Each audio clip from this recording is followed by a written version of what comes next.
السلام عليكم ورحمة الله وبركاته.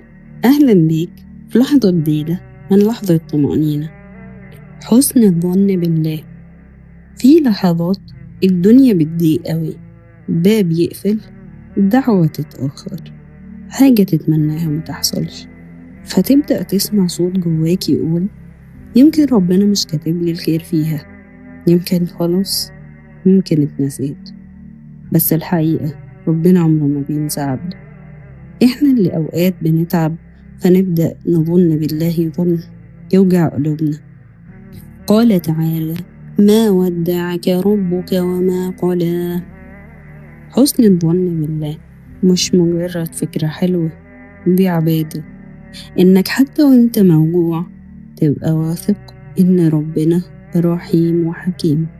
حتى وإنت مش فاهم الحكمة تبقى عارف إن في حكمة. حتى وإنت تايه وضايع تبقى مطمن إن ربنا مش هيسيبك. ربنا بيقول في الحديث القدسي: أنا عند ظن عبدي بي فليظن بي ما شاء. يعني على قد ظنك في ربنا على قد ما قلبك هيطمن.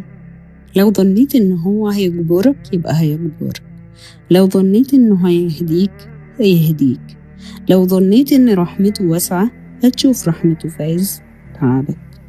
المشكلة إننا بنقيس بعينينا، إحنا بنشوف اللحظة لكن ربنا شايف الطريق كله، سواء الماضي أو الحاضر أو المستقبل. إحنا بنشوف الوجع بس، لكن ربنا شايف النجاة اللي جاية بعده.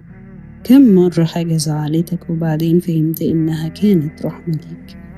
كم باب اتقفل عشان باب أحسن يتفتح؟ سيدنا موسى عليه السلام لما البحر قدامه والعدو وراه، كل الأسباب بتقول خلاص انتهى الأمر، قال بكل يقين: كلا إن معي ربي سيهدين. شوف الثقة، شوف حسن الظن.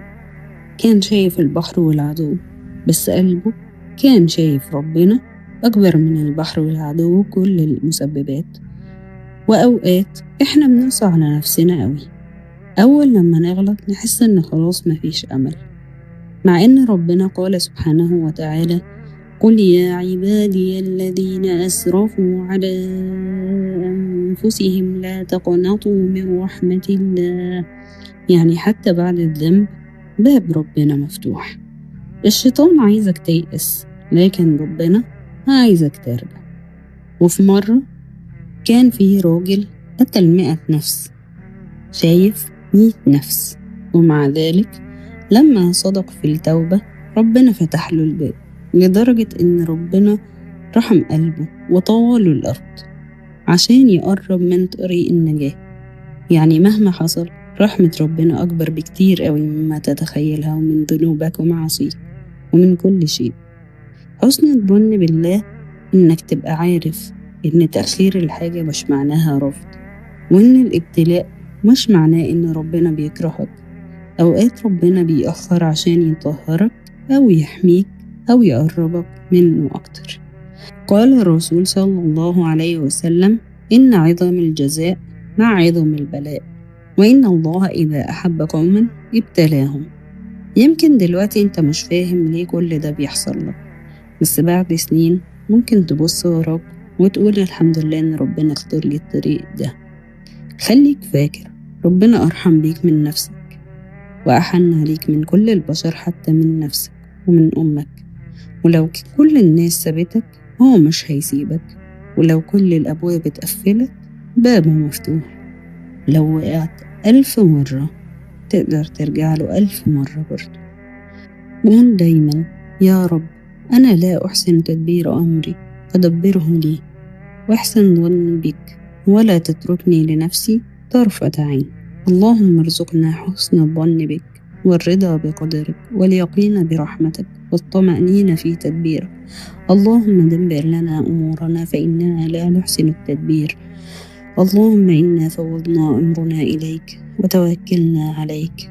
اللهم يا حي يا قيوم برحمتك نستغيث، أصلح لنا شأننا كله ولا تكلنا إلى أنفسنا طرفة عين ولا أصغر من ذلك فنهلك.